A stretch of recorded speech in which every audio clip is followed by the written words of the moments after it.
Hello hello et bienvenue dans un nouveau carnet de lecture. Je suis en fait, pour tout vous dire, en train de galérer à mettre mon précédent carnet de lecture en ligne. Et je ne sais pas pourquoi, tant qu'il n'est pas en ligne, j'avais du mal à me dire, bon bah vas-y fais ton intro pour le nouveau. Donc poum poum poum poum, on va voir, je vais quand même... bref, je galère, je ne sais pas ce qui se passe. J'ai quand même des choses à vous dire en introduction parce que j'ai lu déjà pas mal de choses et il faut que je vous en parle tout simplement. Déjà, je me suis rendu compte que dans le précédent carnet de lecture, je ne vous ai pas parlé de la lecture audio que j'ai terminée qui est Changer l'eau des fleurs de Valérie Perrin. Alors, je pense que pour moi c'est pas... je sais pas, je ne lis pas les livres audio comme je lis des livres, c'est-à-dire que je m'imprègne, je pense beaucoup moins de l'histoire quand j'écoute l'histoire, c'est plus un passe-temps, vous voyez. C'est pas un... Il n'y a pas d'effort, il y a beaucoup moins de concentration quand j'écoute des livres, ce qui ne veut pas dire que je ne peux pas vraiment aimer le livre, puisque ça m'arrive vraiment d'avoir des coups de cœur. Mais je voulais vous dire que du coup... Je ne sais pas si ça a aidé à mon impression finale, mais on va dire que ce livre est passé sur moi de façon douce, mais sans laisser d'empreinte particulière. Donc l'histoire, et pourtant je veux dire, c'est genre 10 heures d'écoute. Donc l'histoire, c'est l'histoire de Violette, je crois qu'elle s'appelle, qui est garde cimetière. On la rencontre, au début de l'histoire, je dirais elle a une quarantaine d'années, quelque chose comme ça. Elle a l'air d'aimer son travail, elle est entourée de plusieurs personnes, notamment Elvis, et il y a un autre homme aussi qui l'aide au cimetière, et le curé du village aussi, qui est un personnage assez sympathique. On va avoir des personnages assez forts, dont on va connaître les histoires petit à petit. Et on va connaître l'histoire de Violette avec pas mal de flashbacks qui sont bien écrits. Franchement, l'écriture est fluide, on comprend bien ce qui s'est passé. Et en fait, ce livre est un drame. Je ne veux pas vous dire précisément pourquoi, mais on va comprendre que l'histoire de Violette a été vraiment de loin extrêmement... Enfin, elle a été vraiment extrêmement difficile puisque on va comprendre rapidement qu'elle ne vit plus avec l'homme avec qui elle était dans une précédente vie quand elle était garde-barrière et qu'il y a eu un drame dans la famille qui a aussi scindé cette famille-là et qui allait au jour d'aujourd'hui, au temps présent de l'histoire, va expliquer certains comportements de Violette dans ses choix personnels, amoureux, de vie. Voilà. Donc c'est un livre tout en douceur. C'est un livre avec une ambiance calme, mais avec on sent qu'il y a des choses qui bouent en dessous, vous voyez. On a un personnage au temps actuel, elle va rencontrer un homme en fait, qui est flic, si je dis pas de bêtises, ou avocat, je sais plus. Et non, je crois qu'il est flic. Oui, il est flic.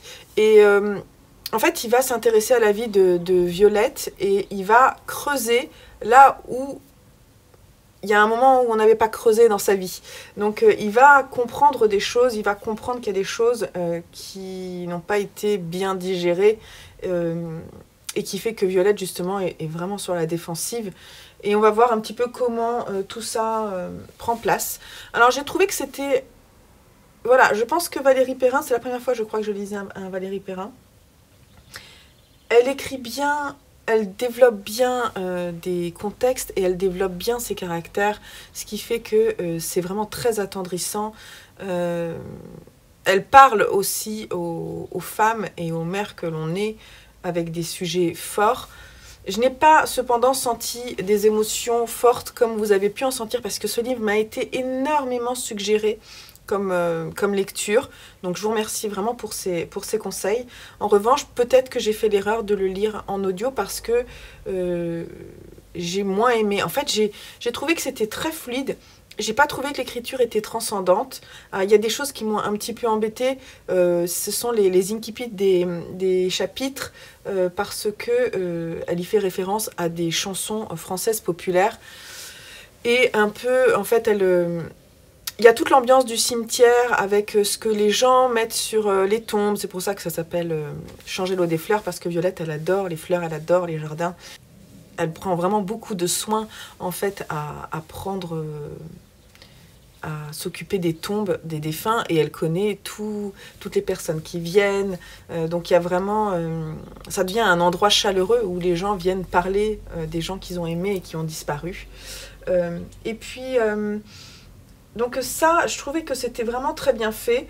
On arrive dans un univers qui ne pourrait pas au départ plaire, à se retrouver bien. On est bien avec Violette, on comprend les choix qu'elle a fait, et voilà, on arrive bien à se mettre à la place de Violette, bien qu'on ne sache pas précisément ce qu'elle pense.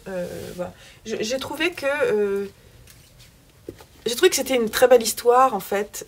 Oui, c'était vraiment une très belle histoire. J'ai passé un bon moment d'écoute, mais pour moi, c'est pas un coup de cœur. En fait, c'est plus ça. C'est vraiment une belle lecture, mais pas forcément un coup de cœur.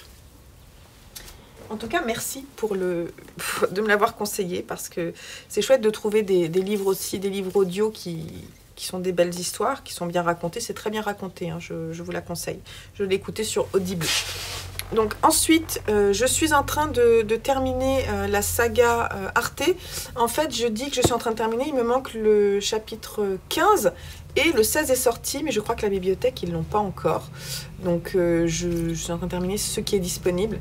Et j'aime de plus en plus, et je peux pas trop... Je vais vous en parler quand j'aurai lu le dernier, je pense. Je vais les laisser de côté pour vous en parler quand j'aurai lu le dernier, parce que j'ai très hâte de lire le dernier, en fait. Là, maintenant, j'espère que Kei Okubo va prendre le parti de...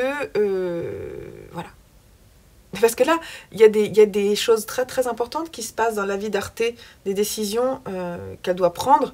Et le dernier tome que j'ai lu, le 14, là, j'étais... Vraiment, mon cœur a comment on dit, tressailli. Voilà, c'est ça vraiment le terme. J'ai fait, non mais non, au secours, ne fais pas ça. Reste. Bref, je ne dirai pas plus que ce mot-là. Donc du coup, oui, il y a une romance, il y a... donc juste, c'est l'histoire d'une peintre à Florence à la Renaissance. Et elle est embarquée dans des histoires parce qu'elle fait des portraits de certaines personnes, et certaines personnes sont plus haut placées que ce qu'elle pense, et elle va être emmenée sans faire attention dans une histoire qui peut lui nuire.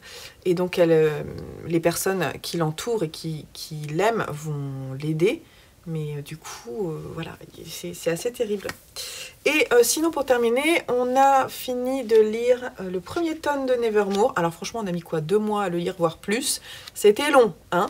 Ça veut pas dire qu'on n'a pas aimé. Les garçons ont plus aimé que moi, je pense. Donc c'est de Jessica Townsend, et c'est le premier tome, Les défis de Morrigan Crow, édité chez PKJ. Donc il y a vraiment cette saga est encensée aussi fort que Harry Potter. Le personnage qu'on suit, qui s'appelle Morrigan Crow, est une jeune fille qui... donc on est dans un monde fantastique, fantasy même, je dirais. Morrigan Crow est née le jour du Merveillon, ce qui signifie 2 choses. Je vous lis parce que c'est un peu compliqué à expliquer. 1, elle est maudite. 2, elle est condamnée à mourir à minuit le jour de ses 11 ans, et son cercueil l'attend. Et elle va être sauvée in extremis par un homme étrange qui l'emmène dans le royaume magique de Nevermore.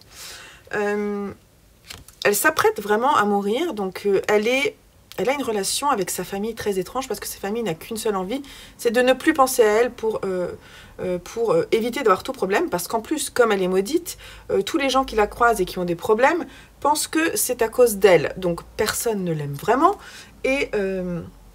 Jupiter, le personnage étrange qui va venir la récupérer, lui dit pas grand chose. Donc moi, c'est ce qui m'a énervé dans ce premier tome. On peut dire que pour un tome introductif, on y est. On va dire que les réponses qu'on attend pendant 470 pages, on les a au début de la page 450.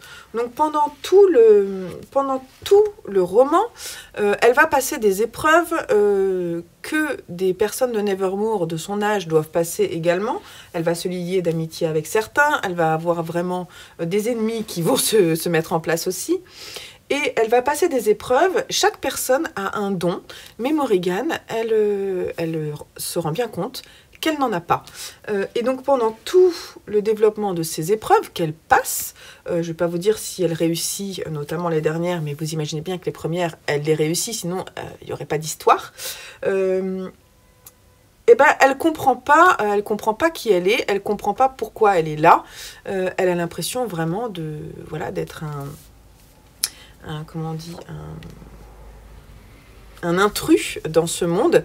Et en plus, il y a une enquête qui est faite auprès d'elle parce qu'elle n'a pas ses papiers pour habiter à Nevermore. Donc si elle réussit pas les épreuves, elle va être exclue et elle va revenir dans le monde où potentiellement elle va mourir. Donc c'est un peu tendu pour elle. Ce qui est bien réussi et qu'on a bien aimé, c'est toute l'ambiance qui est autour, avec ce chat magique, la Magnificat, qui va l'aider à partir de comment ça s'appelle, de là où elle vient, quoi, hein, du pays où elle vient. Ce qui est assez intéressant, c'est que du coup, dans ce tome introductif, ce monde étrange de Nevermore se met en place petit à petit, et notamment dans la dernière épreuve, on va comprendre réellement le potentiel de la magie. Il y a un passage aussi autour de Noël qui est assez beau, j'ai trouvé. Il y a des passages qui sont très très beaux, notamment quand elle parle du Père Noël et de la reine de Noël, la reine des neiges, je ne sais plus. Donc là, il y a des choses qui sont mises en place où on comprend comment le monde fonctionne. Cependant, je trouve que on nous met des petites infos ici, des petites infos là, des petites infos là, et en fait, sans vraiment nous raconter une histoire. Je trouve qu'il n'y a pas de fil narratif. Le fil narratif arrive à la fin et on a envie de savoir la suite. Ça marche très bien. Mais je trouve qu'on nous a quand même un peu emmené un peu n'importe où sans vraiment comprendre ce qui se passait. Ça m'a un peu énervée au bout d'un moment. Voilà, je tiens à le dire. Mais je suis intéressée à savoir la suite. Et d'ailleurs, on a acheté la suite genre il y a quelques jours. Et on a commencé hier le second tome. J'espère que ça va aller. C'est assez agréable à lire, c'est fluide. Je sais pas, en fait, je vous ai dit au tout début là que je trouvais que c'était mieux que Harry Potter. Pour le moment, j'en suis vraiment pas certaine en fait. Plus j'y pense, plus je me dis que non, parce que l'univers d'Harry Potter, il y a toute cette magie. Vraiment, c'est un univers vraiment magique où on peut faire un peu tout. Là aussi, alors l'histoire des parapluies, ça nous permet, en fait, ça les permet de se déplacer. En fait, ils volent, ils se déplacent d'un endroit à un autre, et c'est plutôt sympa. Je demande à voir la suite quand même. Après, en jeunesse, si vos enfants ils aiment lire, ils vont s'éclater avec ça, c'est quand même chouette. Vraiment, je trouvais que c'était...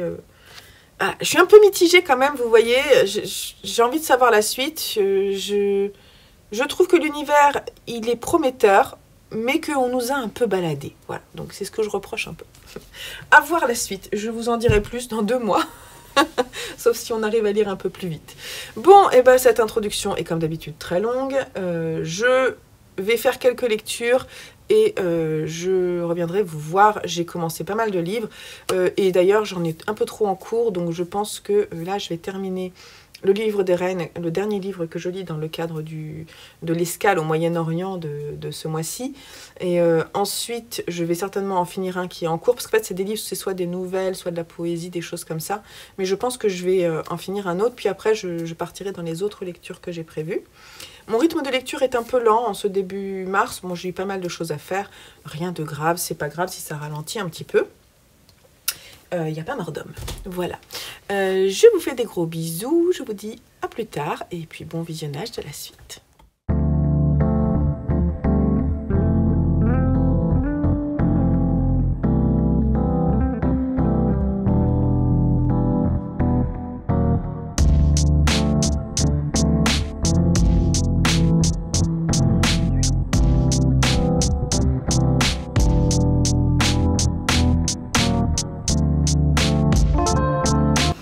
Alors je viens de finir mon livre, donc je vais venir vous en parler un peu plus tard. Voilà, le temps que je digère un peu. Et je vais choisir mon prochain bouquin, parce que si on va se balader cet après-midi, j'ai envie de lire, quoi, tout simplement. Donc je vais retourner la caméra. Donc pour le choix de mon prochain livre, ça se passe sous mon lit, ici. Voilà ce qu'il me reste à lire pour la fin du mois de mars. Bon, je dirais pas tout, on est d'accord. Mais voilà ce que je souhaiterais lire. Donc, qu'est-ce que je vais prendre ?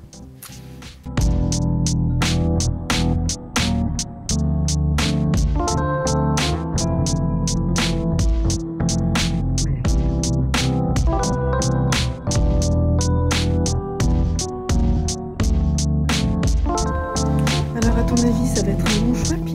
Qu'est-ce que tu en penses ? On y va ?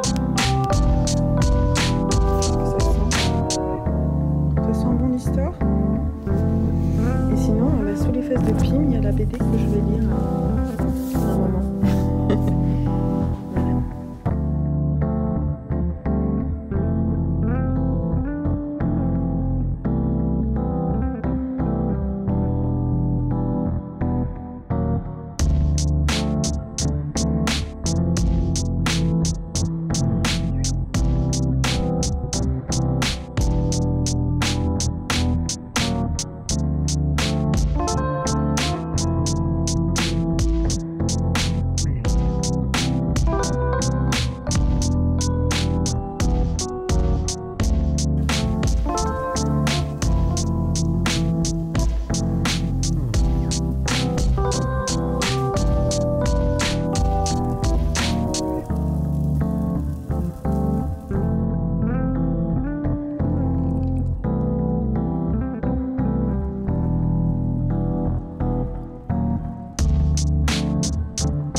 Hello, hello du lundi, j'espère que vous allez bien. Je pense clore en fait ici ce carnet de lecture qui du coup sera pas très long comparativement à ce que je suis capable de faire normalement. Parce que j'ai quand même lu des choses et voilà, je pense que ça fait déjà pas mal, je vous ai dit en termes de contenu, que j'aimais venir vous voir quand j'ai lu à peu près 3 romans. Donc, comme j'en ai lu plus que 3, il faut que je close ici ce carnet de lecture. Alors déjà, on va parler graphique. J'ai lu le dernier, alors c'est le numéro 15, c'est pas le dernier, il y en a 16 que je vous disais. À ma bibliothèque, je suis pas sûre qu'ils aient le 16, je vais leur demander la prochaine fois quand je vais leur ramener. Mais j'ai lu celui-ci, le tome 15 d'Arte, de Kei Okubo. On est chez Komiku Édition. Et c'est monté en puissance et sachez que ce livre, là, j'ai versé ma larme. J'ai versé ma larme pour ce tome parce que Arte va croiser sa mère dans un voyage qu'elle fait. Et on sentait depuis le début, on sait que le père d'Arte est mort il y a peu et que lui, en fait, il l'a vraiment poussé à suivre sa voie, à devenir artiste peintre, alors que sa mère était vraiment sur la réserve et au contraire, elle a même brûlé certaines de ses esquisses, ses dessins. Et c'est une des premières images du livre, c'est-à-dire que elle dit je vais prendre mon indépendance et en fait elle claque la porte à sa maison où il y a sa mère et des personnes qui s'occupent de la maison et donc on sent dès le départ qu'il y a une relation qui est difficile avec sa mère et donc là il y a des choses, elle qui est si libre normalement, elle est tout à fait dans la retenue, dans la réserve quand elle voit sa mère, on sent qu'il y a une relation assez difficile et voilà, il va se passer des choses et moi, ce sujet-là m'a touchée, j'ai été émue jusqu'aux larmes. Parce que ça va pas dans la simplicité et j'ai trouvé que c'était vraiment bien fait. Donc je sais pas du tout d'où lui est venue l'inspiration, mais en tout cas, cette partie-là m'a vraiment touchée et ça a rajouté... Voilà, c'est devenu un manga coup de cœur au bout du tome 15. Je pense que, je sais pas si on s'approche de la fin ou non, pour moi, c'était 18 tomes qui étaient prévus. là, je me dis, mais comment est-ce qu'on va terminer cette histoire, quoi? Enfin, il y a beaucoup de choses qui se passent dans la vie d'Arte. Donc Arte, c'est une jeune aristocrate qui vit à l'époque de la Renaissance à Florence, mais qui voyage aussi, et elle va rencontrer des personnes sur son chemin qui vont, voilà, elle va avoir une vie un peu extraordinaire. Et donc là, on la suit lors d'un voyage qu'elle n'avait pas prévu, tout simplement. Donc, c'est tout ce que je vais vous dire. Je suis vraiment, touchée. Je suis vraiment touchée et puis par les dessins aussi. Je trouve que ça s'améliore au fil des épisodes. Et voilà, c'est très beau. Voilà. Donc là, elle arrive en Castille. Donc une partie qui est quand même en Espagne, c'est chouette aussi. Alors, ensuite, niveau BD, encore un coup de cœur. Un gros coup de cœur aussi. Donc là, c'est 2 coups de cœur. Là aussi, j'ai été émue. J'ai été émue et c'est toujours à peu près la même histoire parce que c'est... alors là, c'est une histoire de deuil. C'est un graphique, un roman graphique de Marie Jaffredo chez Vent d'Ouest. Le printemps de Sakura. Sakura, c'est cette petite fille. Là, elle est chez sa grand-mère. Sa maman est morte dans un accident de vélo au tout début. C'est l'ouverture de la BD. Et elle laisse son mari et sa fille seuls. Et en fait, des années passent et Sakura n'a toujours pas fait le deuil. Le papa, difficilement aussi, hein, ce qui est normal. Ça les a vraiment anéantis. Et Sakura est vraiment sur la réserve et elle est souvent triste, éteinte. Et là, son père doit partir en voyage parce qu'il a besoin de faire un déplacement assez long. Et il va, normalement, donc lui, il est français en fait, et il était marié à une japonaise. Et il va laisser Sakura dans la famille de sa femme, donc chez sa mère, donc la grand-mère de Sakura. Et en fait, elle y va très, très rarement. Elle y était allée quand elle était toute petite, quand sa mère était encore vivante, et elle n'y était jamais retournée depuis. Et en fait, elle va aller là-bas. Elle a peur de ne pas pouvoir parler bien japonais. J'ai mal aux jambes, en fait. À chaque fois, ça me fait ça.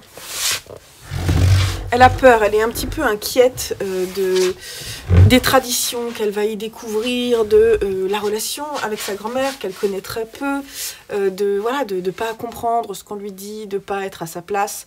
De toute façon, elle est très peur, elle est vraiment sur la réserve, pleine d'anxiété, de tristesse aussi. Et puis elle va arriver là-bas et tout en douceur, ce graphique nous montre comment son corps se rappelle, son corps et son âme se rappellent les souvenirs qu'elle a pu avoir là-bas, puis aussi l'histoire de sa maman du coup, parce que sa grand-mère va lui parler petit à petit avec douceur de ce que sa mère aimait cuisiner, de ce que son grand-père aussi faisait du jardinage, il faisait aussi de la pêche. Elle va rencontrer des enfants aussi du village qui est pas loin. C'est tout en douceur, vraiment tout en douceur. Elle va se sentir petit à petit un peu mieux et pas forcément accepter facilement le deuil, mais du moins vivre avec. Sa grand-mère lui explique un petit peu comment aussi se recueillir, pas forcément prier, mais se recueillir et penser aux gens qu'on aime à certains moments, dans certains lieux, un peu tout le temps, rien que... Voilà. Et elle lui parle beaucoup du cycle de la vie, d'accepter en fait que les choses naissent et que les choses meurent, comme le printemps. Et Sakura, qui a donc ce nom des fleurs de cerisier, va petit à petit accepter de la mort de sa maman.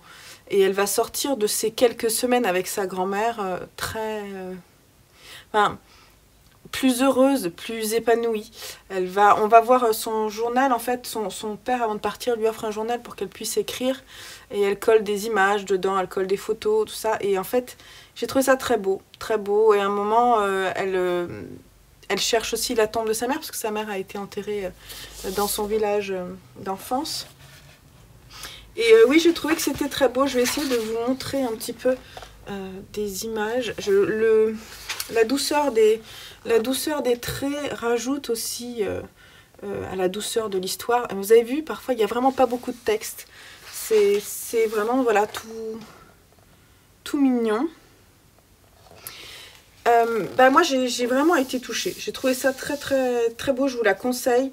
Les chats, il y a toute une ambiance, en fait. On se sent protégé. En fait, on est avec elle chez cette grand-mère et on se sent protégé. Voilà, on se sent vraiment bien, malgré des histoires qui nous suivent, quoi. Qui nous suivent, des histoires de vie qui nous suivent.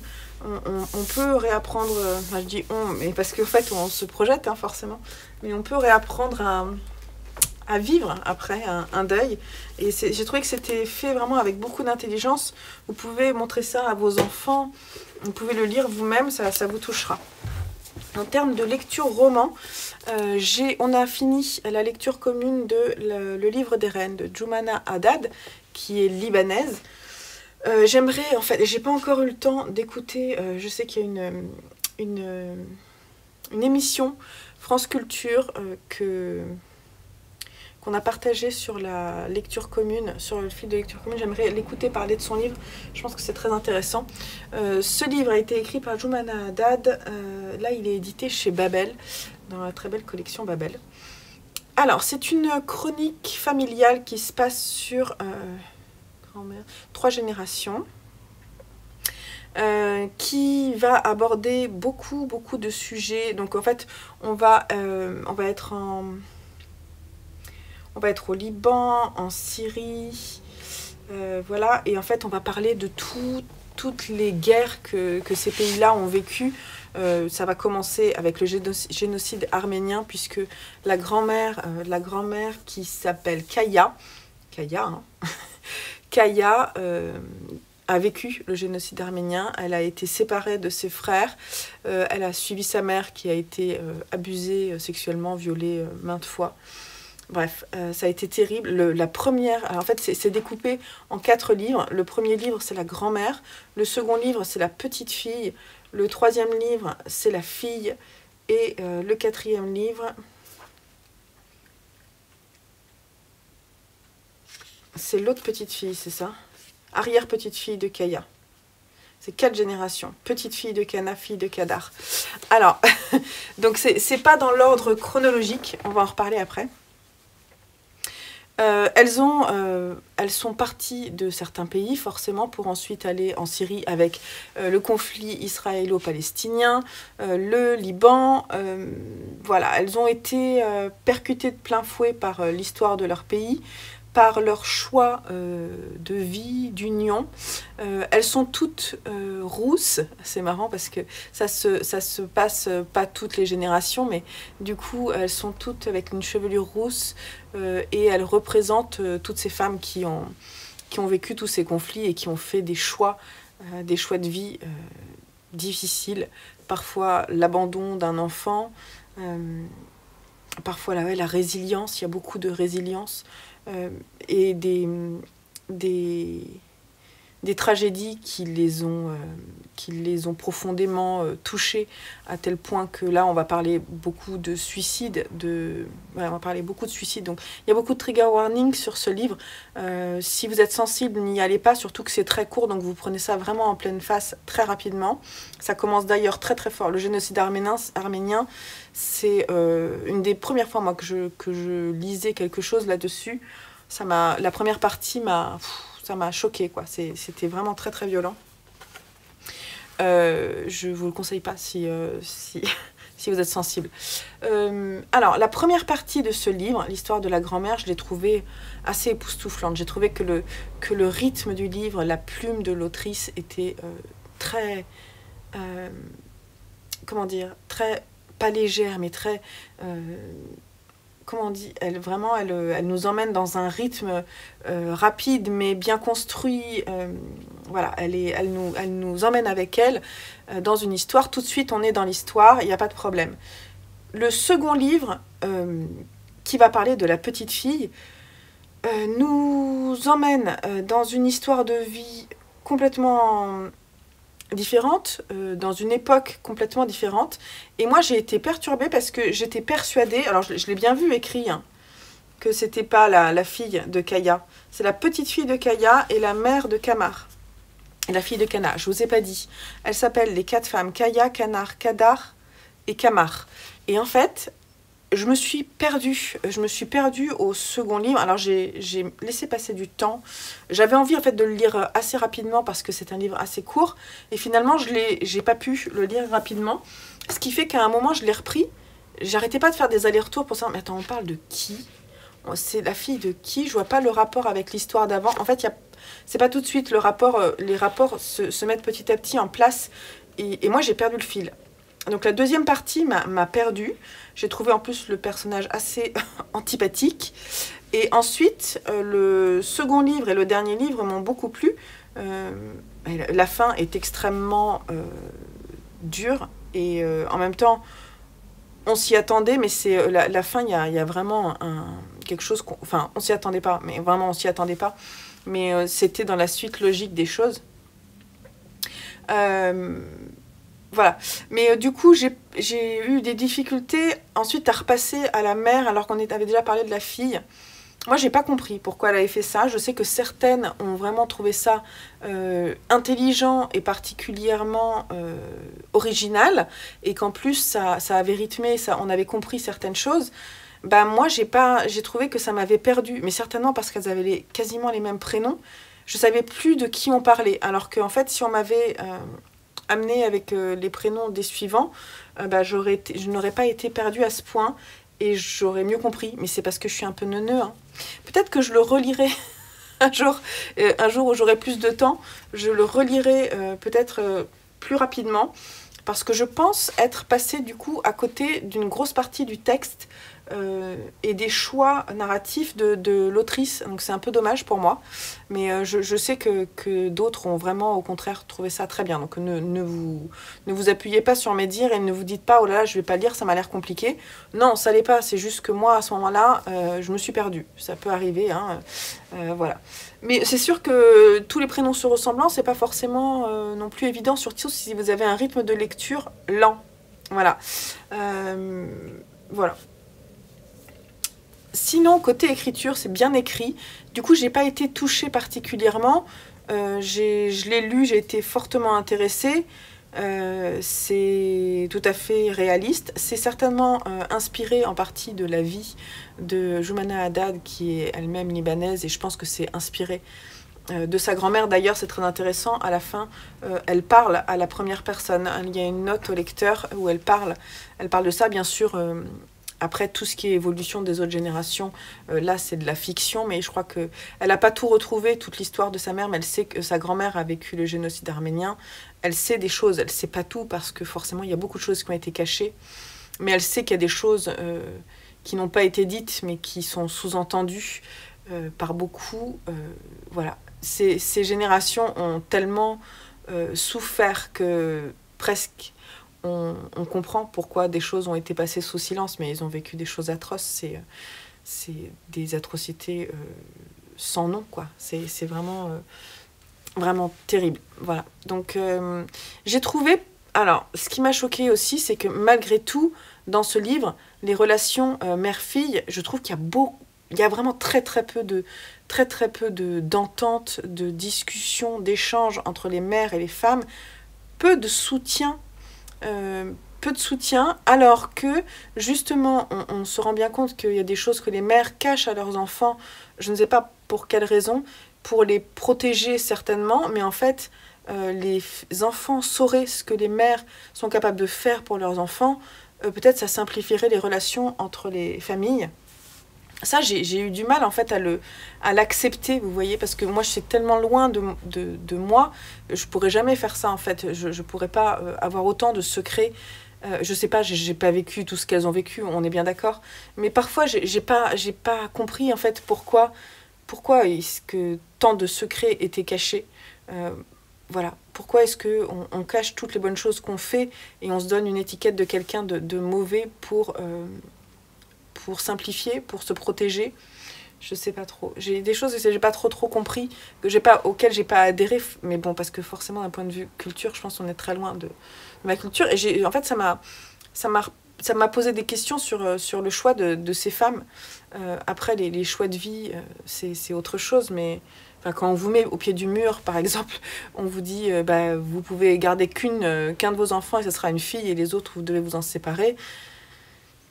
Je pense pas qu'on puisse vivre correctement avec ce choix. C'est juste pas possible.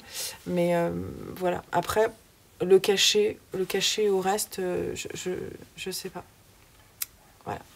Parce qu'après, ça fait des failles dans les personnes qui suivent. Donc, voilà. Enfin, c'était dur à lire, mais c'était très bien écrit. Et je dirais d'autres choses d'elle. Elle a écrit plusieurs choses depuis. Et avant aussi. Donc, je dirais d'autres choses d'elle. Voilà. J'ai l'impression d'en avoir pas très très bien parlé. Je suis désolée. Et dans mes oreilles... je me suis dit, en fait c'est un livre audio qui était gratuit sur Audible. C'est le premier tome d'une série, je sais plus si c'est une trilogie ou s'il y a 4 livres, je sais plus. J'avais jamais lu Yasmina Khadra et j'avais envie de découvrir sa plume. Et du coup, j'ai mis dans mes oreilles Les Hirondelles de Kaboul qui étaient offerts par Audible à un certain moment dans le calendrier. Parfois, je vais voir quand il y a des promos ou des choses comme ça. Et donc, j'ai écouté ça hier quand je faisais ma séance de teinture. J'ai écouté Les Hirondelles de Kaboul. Alors, c'est pas la région du monde actuelle, parce que là, c'est Afghanistan. Mais bon, on n'en est pas loin, on va dire. Et donc là, on est à Kaboul, on est dans les ruines de Kaboul, dans ces villes... où la mort est partout. On va suivre plusieurs personnages, surtout des hommes. On va suivre Atik, qui a été reconverti en geôlier. On va suivre Mohsen, qui est mariée à Zoneira, qui est avocate et qui en fait ne porte pas le voile chez elle. Et en fait, Mohsen, lui, souhaite pouvoir avoir une vie normale, alors que dans cette ville c'est pas possible, et il va se passer des choses terribles. Et puis je crois qu'on suit non, c'est tout, on suit Atik et Mohsen et sa femme, ouais, Zoneira. Et donc en fait on va voilà, le récit commence avec la mort, l'exécution d'une femme, faite par des gens qui ne cautionnent pas forcément, mais qui sont dans l'obligation de le faire. D'autres qui cautionnent, et en fait, on va beaucoup parler du statut de la femme en Afghanistan au moment des talibans. Et c'est extrêmement violent. C'est extrêmement violent, c'est extrêmement choquant. Je pense que c'est un récit qui n'a pas été facile pour lui à écrire. Yasmina Khadra, j'avais envie de découvrir sa plume. J'ai trouvé que c'était très bien écrit. J'ai pas été... voilà, j'ai été intriguée par le sujet. En fait, je vais lire la suite. La suite, c'est L'Attentat. J'ai envie de le lire. Celui-ci est moins bien noté que les autres. C'est une sorte d'immersion... une sorte d'immersion violente dans un univers aussi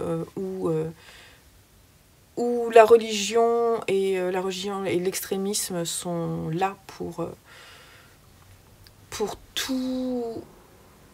cautionner des actes terribles, pour mettre la femme au niveau de rien, quoi. Enfin, elle dit, mais tu t'inquiètes pour ta femme, mais t'as pas à t'inquiéter, ce n'est qu'une femme. Mais c'est quoi ces inquiétudes? Les hommes s'inquiètent que leurs amis s'inquiètent pour leurs femmes, ils ne trouvent pas ça normal, et ils leur expliquent que vraiment il ne faut pas qu'ils fassent ça, et qu'il faut qu'ils pensent à leur propre business, qu'au contraire, s'il y en a une qui t'ennuie de femme, tu vas aller en prendre d'autres, tu vas aller, fais-toi un mariage, voilà, marie-toi à nouveau avec une autre, et laisse tomber celle qui t'embête. Voilà, c'est comme des vieilles chaussettes, quoi. C'est écrit d'une façon terrible, et alors parfois, il y a des moments de douceur et d'amour. C'est extrêmement... Enfin, franchement, moi, je ne l'ai pas lu, je l'ai écouté en audio. C'était très, très bien écrit. Il y a un passage qu'il faut que je retrouve dedans, qui m'a parlé particulièrement. Il faut que je le retrouve, que je l'écrive dans mon carnet, puisque j'ai trouvé ça superbe. le personnage de Zuneira, qui est donc une ancienne avocate, hein, qui se retrouve à devoir porter, comment ça s'appelle, vraiment le voile intégral, quoi, pour pouvoir se balader dans la rue. Et en fait, à un moment, le couple, alors en fait, elle sort, alors qu'elle, elle veut rester chez elle pour pouvoir justement être libre de s'habiller comme elle le souhaite. Et en fait, son homme lui dit, viens, on va aller au marché. Et en fait, ils vont au marché et ils se retrouvent par se faire bousculer. L'homme est obligé d'aller à la mosquée pour prier et puis pour écouter le djihad, voilà, parler de ce que les hommes doivent faire, de la haine des Américains, tout ça, enfin pas que des Américains, de tous ceux qui ne sont pas du monde musulman, l'extrémisme vraiment dans toute sa folie. Et en fait, il voit sa femme dehors, qui est donc sous le soleil. Bref, elle est recouverte intégralement et en fait, elle est en train de se sentir, d'avoir un malaise en fait. Et elle va revenir chez elle. Je ne vais pas vous raconter parce qu'elle va revenir avec son mari, elle lui en veut terriblement et lui, il s'en veut aussi. Et il va se passer des choses. Et suite à ça, on va parler d'un homme qui, lui, vit avec une femme qu'il n'aime pas particulièrement, mais avec laquelle il discute.